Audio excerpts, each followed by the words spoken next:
किन्ने आए किन्ने गए पार्ट 2 आ चुका है, जिसे गाया है रणजीत बावा ने और लिखा है इसी लवली नूर ने। गाना शुरू होता है 1984 में जो पंजाब की जो स्थिति थी उसको बयां करते हुए। इसमें दिखाया गया कि उस टाइम कितना दर्द था। वहाँ पुलिस धक्के से ज़बरदस्ती भाइयों को पकड़ पकड़ के ले जा रही थी। लोग अपने घरों में छुपने के लिए मजबूर थे और कुछ लोग खेतों में भी छुप रहे थे। तो वहाँ की परिस्थिति ऐसी थी, सरेआम नरसंहार हो रहा था। उस बात को बयां करते हुए रणजीत बावा जी ने अपना गाना शुरू किया है। इसके बाद गाने में रंगा बिल्ला और शेर सिंह राणा का जिक्र आता है। बताया गया है कि शेर सिंह राणा जैसा तो आजकल कोई रहा नहीं, लेकिन रंगा बिल्ला आम मिल जाते हैं।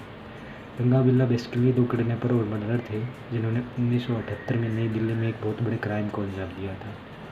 वहीं शेर सिंह राणा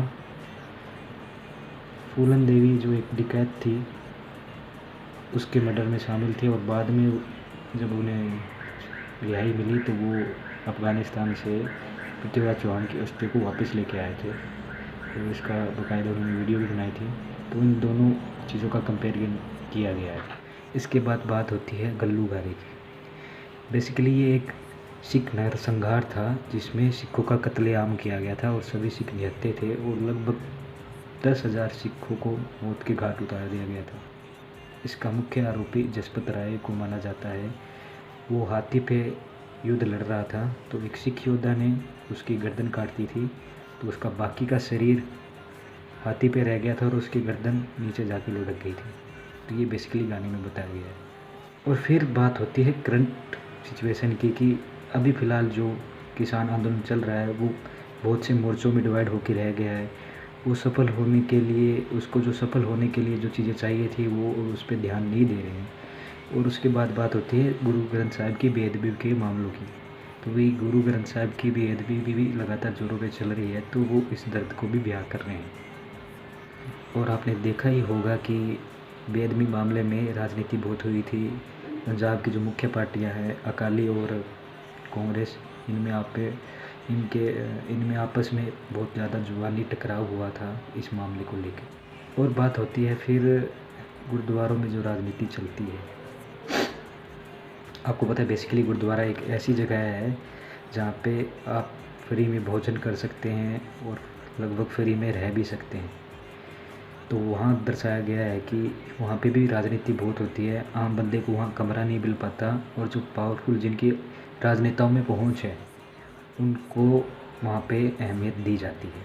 इसके बाद जो ट्रेंड चल रहा है पंजाब में विदेश में जाने का, उस पर कटाक्ष किया गया है।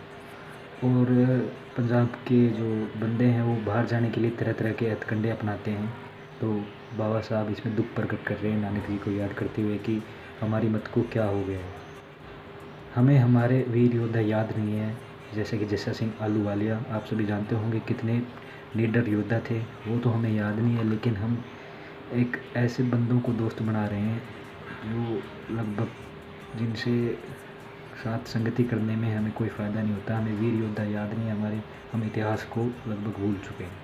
माँ बोली पंजाबी के बारे में भी बताया गया है कि जो हमारे गीत हैं या जो हमारा आम लहजा है उसमें हम आगत वर्ड यानी इंग्लिश जैसी भाषाओं का ज़्यादा प्रयोग कर रहे हैं और इसको अपनी शान समझते हैं। और जो हमारी मुख्य भाषा है, कोई भी लोकल लैंग्वेज है, पंजाबी नहीं, हर जगह ही ऐसा हो रहा है कि हम करप्ट कर रहे हैं अपनी लोकल लैंग्वेज को और इसमें इंग्लिश के या कोई और वर्ड्स ज़्यादा घुसा रहे हैं। गुरुओं के बलिदान को याद किया गया है। माता गुजरी और 4 साहिबजादों को नमन करते हैं हम भी। उनकी शहादत को हमें एक बार पढ़ना चाहिए और लोगों को बताना चाहिए कि आज हम जो खुली हवा में सांस ले रहे हैं वो ऐसे ही नहीं आई है, वो बहुत सारे शीश देने के बाद आई है। तो हमें उसको अहमियत देनी चाहिए। इसके बाद सुक्खा जिंदा, जिनका असली नाम हरप्रीत सिंह जिंदा है, उनके बारे में बताया गया है कि जो माँ सुक्खा जिंदा जैसे व्यक्तियों को जन्म देती थी वो आजकल बाबाओं की चौकियों पे जाने लगी है। जो ऑपरेशन ब्लू स्टार कि जो मुख्य चीफ ऑफ इंडियन आर्मी थे उस टाइम के, उनका कत्ल का दोषी है, और साथ में इसने 3 और कत्ल किए थे। तो बाबा साहब का कहना है कि ऐसे व्यक्तियों को जन्म देने वाली माएँ आजकल बाबाओं के डेरों में ज़्यादा ही दिखती हैं।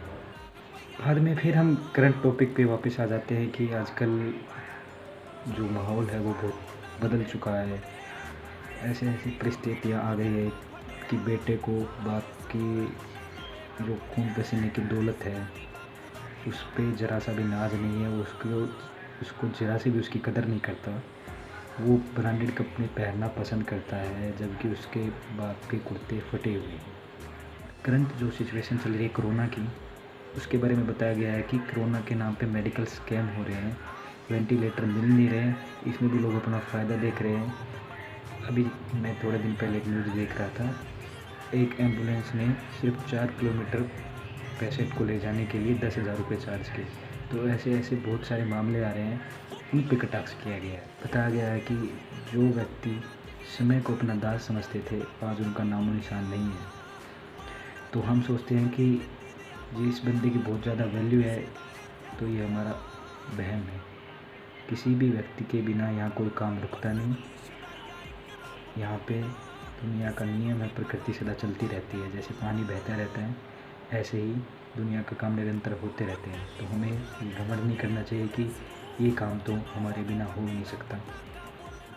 कुल मिलाकर एक पास्ट से लेके करंट चीज़ों को दर्शाना, इस गाने को बहुत ही अच्छे तरह से संजोया गया है, और रंजीत बावन और लवली नूर ने बहुत ही अच्छा काम किया है।